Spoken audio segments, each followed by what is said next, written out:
আসসালামু আলাইকুম এভরিওয়ান, আমার চ্যানেলে নতুন একটা রেসিপি দেখার জন্য আপনাদের সবাইকে ওয়েলকাম জানাচ্ছি। আজকে আমি বাচ্চাদের পছন্দের একটা রেসিপি আপনাদের সাথে শেয়ার করব। আশা করি রেসিপিটা আপনাদের কাছে ভালো লাগবে। একদমই সহজভাবে ঘরে থাকা উপকরণ দিয়ে আমি প্যানকেক বানিয়ে দেখাবো। তাহলে চলুন শুরু করা যাক।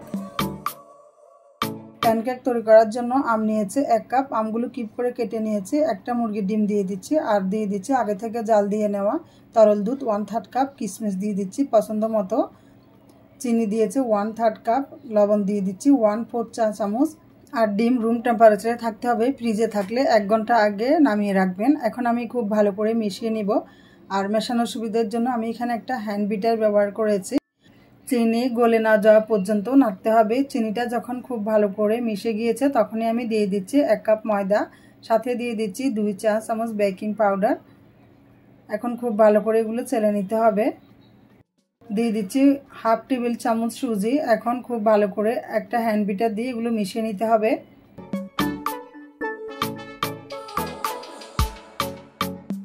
আমি খুব ভালো করে মিশিয়ে নিয়েছি। আর মিশ্রণের ঘনত্বটা দেখুন এরকম হয়েছে। সাথে দিয়ে দিচ্ছি 1 চা চামচ ভ্যানিলা ইমালশন। আপনারা ইচ্ছে করলে এখানে ভ্যানিলা এসেন্সও ব্যবহার করতে পারেন। এখন আপনাদের সুবিধার জন্য আমি মিশ্রণের ঘনত্বটা দেখিয়ে দিচ্ছি। চুলা একটা ফ্রাই প্যান বসিয়ে দিলাম। ফ্রাই প্যানে খুবই সামান্য সয়াবিন তেল দিয়ে দিচ্ছি। সয়াবিন তেলটা দেওয়ার পর একটা টিস্যু পেপার দিয়ে তেলগুলো খুব ভালো করে মুছে দিতে হবে। তেলটা আমি খুব ভালো করে মুছে নিয়েছি। এখানে আছে 1/3 কাপ মিশ্রণ। আমি 1/3 কাপের মতো ব্যবহার করেছি। আপনারা যদি আরেকটু বড় করতে চান তাহলে মিশ্রণটা আরেকটু বেশি করে দিবেন।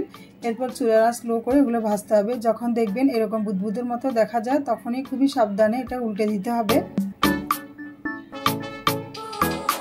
1 মিনিটের মতো রাখলে কিন্তু হয়ে যাবে। তো 2 পাশটা হয়ে গেছে। এখন আমি চুলা থেকে নামিয়ে নিব। এই যে দেখুন এই পাশটা কিন্তু খুব সুন্দর হয়েছে।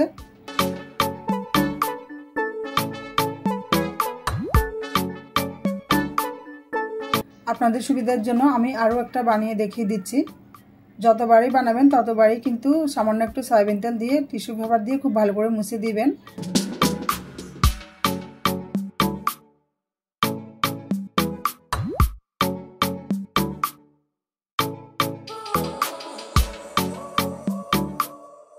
আপনাদের সুবিধার জন্য আমি চুলার আগুনটা দেখিয়ে দিচ্ছি। আমি এই আগুনে প্যানকেকগুলো বানিয়েছি। এইভাবে আমি সবগুলো প্যানকেক বানিয়ে নিব। আর এই পিঠাটা দেখুন কতটা সুন্দর হয়েছে। এটা দেখতে যেরকম সুন্দর, খেতেও কিন্তু অসম্ভব মজার। এই আমের মৌসুমে আপনারা এই প্যানকেকটা বানাতে পারেন। আশা করি আপনাদের বাচ্চারা অনেক পছন্দ করবে। তো আমার এই রেসিপিটা যদি আপনাদের কাছে ভালো লাগে তাহলে আপনাদের ফ্রেন্ডস অ্যান্ড ফ্যামিলিদের সাথে শেয়ার করবেন। আজকের মতো এখানে বিদায় নিচ্ছি। সবাই অনেক ভালো থাকবেন। আল্লাহ হাফেজ।